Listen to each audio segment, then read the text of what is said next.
We are live. So, welcome, welcome, welcome. It's been a while since I have actually dived on a live, and I have to say, this is like one of my favorite things to do. And there's been a lot of death going on, isn't there?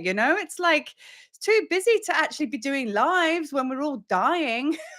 But anyway, I wanted to do this live. It's quite impromptu, actually. And it's all about planting seeds and it's all about leaving the old life behind and stepping into the new. Now, there's a lot going on. There is a lot going on. And I, for one, have had profound, deep, dark death experiences.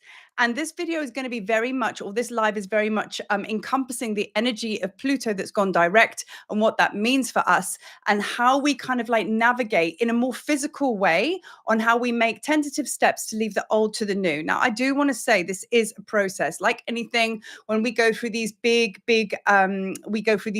experiences, basically what happens is like, we kind of think it's going to happen overnight, and that's where we get quite disappointed and despondent, but we must trust and know that these big shifts, it's happening. It really is happening. And it's always the physical that shows up at the end. We've done all the deep inward transformation, have we not? Even prior to Pluto going direct, like even way before that, because we've been on a death walk for, I don't know, some years actually, but this particular shift that we've gone through is the ultimate death of self. And it's not for sissies, right? So my tribe, which is you guys, okay, we are all about, going through the death, rebirth, and resurrection rites again and again and again. We bring in Isis to this conversation, which we'll do officially in a moment because Sekhmet's all around as well. And Isis is all about that death, rebirth, and resurrection, especially with her husband Osiris, and every single deity that you and I have worked with all the way through YouTube, like every month we choose a deity, or rather they choose us, actually. Let me correct that. A deity chooses us, right? And how Marie's process goes, we'll be vibing and I'll be kind of like, let's use Wadjet for an example. So in May, we were working with Wadjet. And, and it was all to do with transformation and Kundalini energy that then led us into the next one and the next one.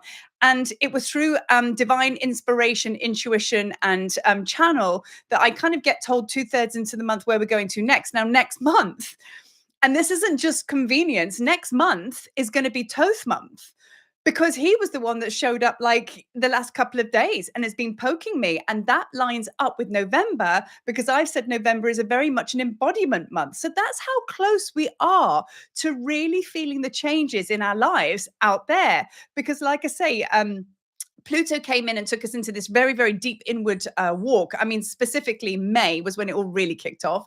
And now we're coming out of that. So what happens is we've gone in and now we go without. So within and then without, and we're going to start to see things out there. So on a timeline, it makes sense, right? That the next few months, do you know what I mean? We're going to be getting used to this, breathing this new oxygen. We're going to get used to kind of like our new legs, and kind of getting our stabilities right in this new way. And then when we come to 2026, which is a 1 year, because this is the latter end of the 9-year completion, next year is a 1 year, which is all reset, beginnings, brand new everything. So it makes sense that next month we're going to be led into embodiment, which is why I wanted to do this video, just to say how close we all are. It's always the way, isn't it? We think so little has happened and then all of a sudden, kapow, it's there right in front of us, So now, just to share a little bit from my walk as well, I've been traveling ever such a lot, and I feel that happened on purpose. I was very, very distracted with my own, well, quite rightly so, actually, my own process. And I'm no use to anyone unless I can go into that process and then come up for air and share what I've learned, So I had to come offline. And now I've like literally only come on back online, like full on, full out, literally in the past 2 days. So that's where yesterday I got visited by Isis and Sekhmet. Okay. So let's kind of get into that. So transformation and truth came through like a freight train, right? I was actually wearing this. I've shown this before. Okay. This is such a special, you can see it's actually Sekhmet. Do you know how old this pendant is? It's over 3,000 years old. And my sister bought it for me actually for my birthday, thinking it was my 50th this year. So I'm not 50 yet, next month, next year. But like she bought me this. And yesterday I was feeling so like, oh, heart sore and just a bit back to front and upside down. I put this around my neck and I felt all this energy come in, and I sat at my altar. I closed my eyes and I was visited by Sekhmet and Isis. And the vision and the channel that I was shown was actually, it was too good not to just speak about it in an energy update. So I wanted to bring it into a meditation and activation of all of us working together with this channel that they brought me through, because they showed me, I felt them so strong and so close, and I haven't taken her off since yesterday. I even slept in bed with her. So I feel like there's a new relationship to be had with our aspects of Sekhmet and Isis and all the things. So there's like an up leveling of all of this energy and power. And as I've said before in our temple meetings, we always do so well as a group here, because now is not the time to work on our own anymore. Now is the time that when we do work and we do get popping, we do it together as a collective. And I know for one, sat in this chair, when you guys come and join me and you bring your magic and medicine, your Heka to the circle, and I kind of like speak out the vision, and then you pour your dragon codes and fire and energy into it, it's really powerful, and I can feel it here. You know what I mean? And that's why calls to action now is going to be to you guys. Hey, I've been told something. I need your energy on it and your frequency. Now let's talk about that a little bit. Why would I be calling you up like that? Because I wouldn't call anybody up unless I believed that they were at that level of mastery with their magic, because otherwise I just do it on my own. Do you know what I mean? I don't want anybody to mess up my cauldron brew. Thank you very much. But you guys add to it now, and we all add to it. And that is a real testament, you know what I mean, that we're no longer healing.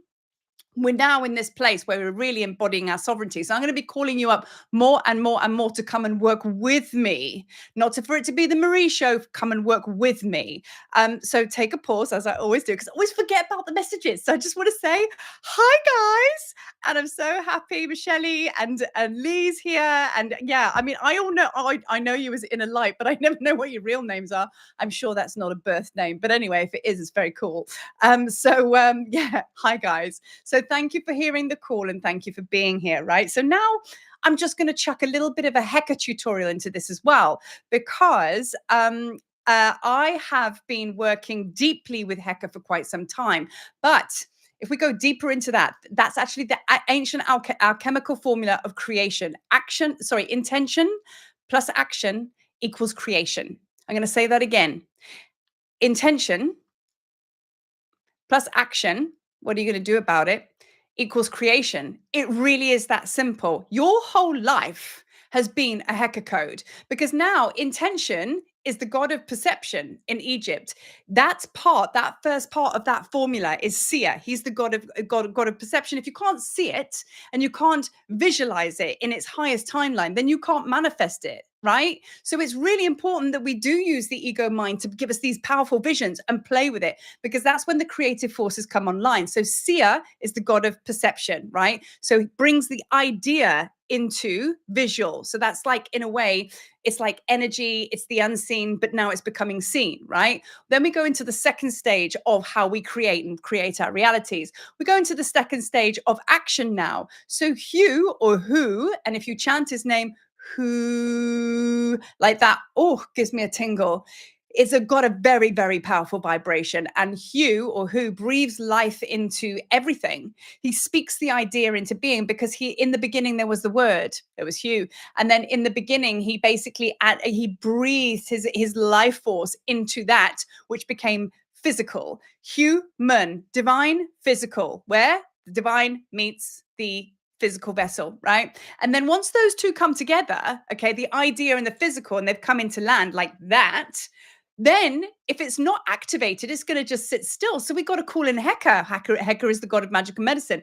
He is the representation of creation. That is the big boom clack moment where those two, the first two stages, have been combined, and then they're mixing up in the cauldron brew. Heka comes along, which is a force, a frequency, a consciousness that activates that idea.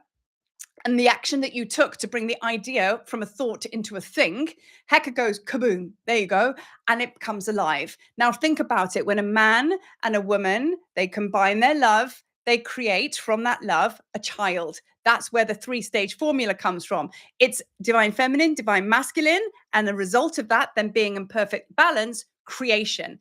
Think about yourself in that way, in that transition that we're moving through right now, as we're moving through this powerful energy of Pluto going direct, right? That's why we got to hold it down, right? So this is why I'm sharing this with you, because I was having a very, very deep thought process about it today. And this is going to back up what we're going to work on today, because for you to really shift out the sludge and shift out the shit, okay, it's going to require you now to step up and put yourself in an uncomfortable zone. Magic only ignites at the edge of your comfort zone. Magic only ignites when you take risk. You cannot stay there the same. I've said it in my previous video. You can't heal from the very thing that made you sick. Okay, so if you're sitting here and you're sitting in the same way, doing the same things, then nothing's going to happen. Now, I always bring Marie into the space because it's all well and good us talking about magic and medicine. And I love it when we get together and we throw magic balls around. And I feel amazing. I know you guys do. And we're all amped and lovely. But then when the ethers die down and we go back to our day, we go back to our human self and it's just a bit shit, isn't it? So my what the bevy and the absolute power of my work is really in the alchemy. And the alchemy for me is when you actually pitch up in your life everyday stuff and you change it.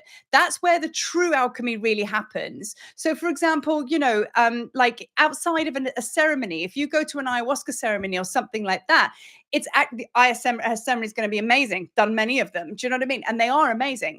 But the actual magic and medicine only happens after the ceremony. Like with the Heka Codes mentorships that I work with, or even if it's single sessions, it doesn't matter. So we work through Heka. Yes, you would have thought that the actual teaching portal itself would be where it's all happening. No, it's not. It's the voice notes that we have back and forth after it. That's where the magic gets ignited, because you shift all the stuff up, you turn up, you pitch up. That's your action. You basically bring all the stuff to the surface. What you do with it in that moment to take it into the Heka, which is the manifestation in the highest order, right? Let it be known that you are a powerful manifester. Let it be known that you never stopped manifesting in every single second. The biggest conversation I have with people is like, I can't manifest. I don't know how to do it. It doesn't work for me. And I'm like, well, actually, is your life like preferred or unpreferred? Is it shit?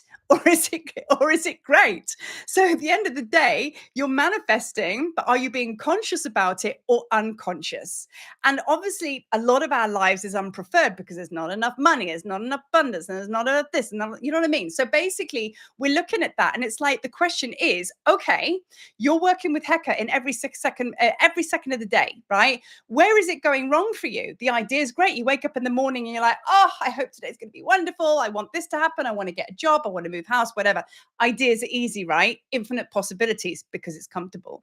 When it comes into your life, yeah, but that means then if you want to get a job or you want to have something else happen to you, you might have to go and join a club to go and make friends, to know people. You might have to move house. You might have to actually leave that job and go and seek what you really want to do. You might have to go and leave that job and actually become an entrepreneur. And let me tell you, being an entrepreneur, it is not for sissies, but the golden gifts of just taking action constantly with the flames up your ass. I'm constantly in alchemy. Do you know what I mean?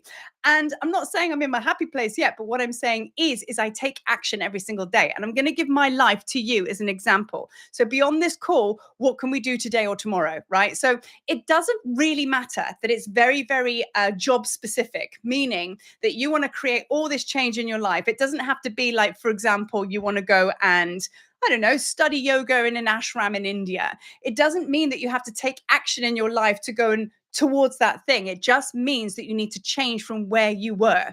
You can't stay in the same place. So if you want to ignite alchemy and change and creative consciousness for you to manipulate and play with, so it becomes something else, you have to like surge it all up. So basically by choosing something different, the universe doesn't look down at you and look at you specifically at the book you're reading or specifically at the conversation you're having. It looks at your energy and frequency. Does it look different? Does it look harmoniously aligned with the universe's energy? That's what it's looking for. So if you're like, for example, today I woke up and was just like, fuck it, I'm going to go and just make a mix.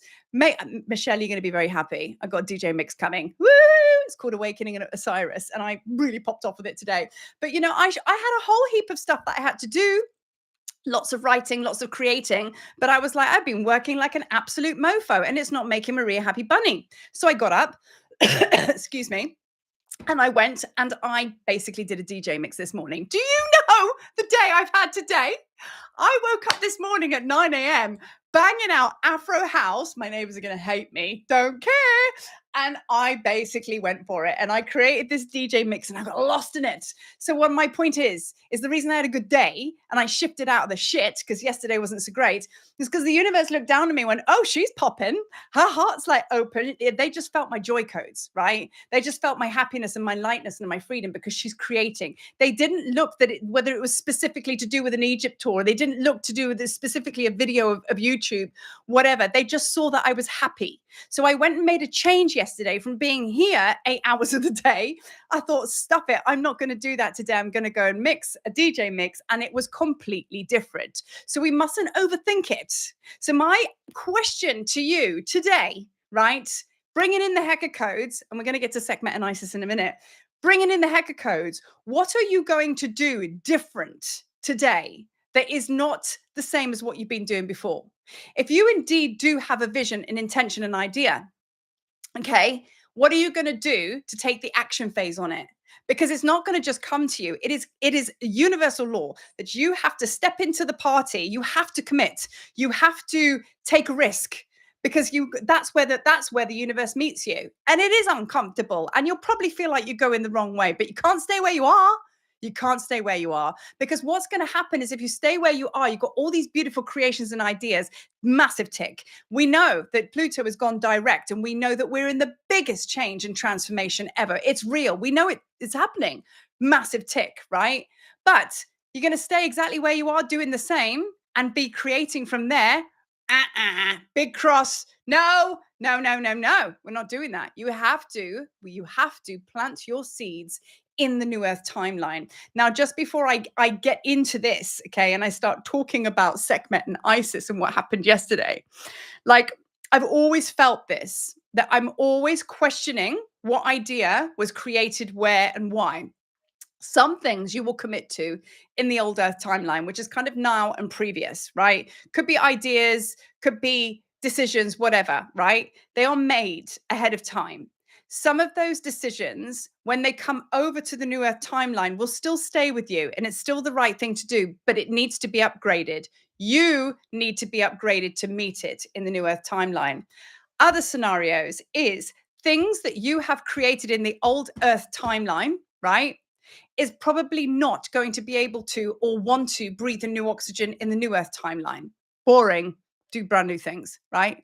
So it's about you being discerning with what has come to pass. Maybe you've got a project or something like that and you're pushing up there and you're thinking, oh my God, it's not working. Maybe you are sat in your life and you're thinking everything is rather stagnant, sticky and stuck and nothing seems to be moving as I feel it should. Get your ass off the sofa, get your back up off the wall and move, go and do something else to bring in the fresh energy that you're showing the universe that you're doing something else. Now, also as well today, I was very aware yesterday when I was doing something I didn't want to do, right? For example,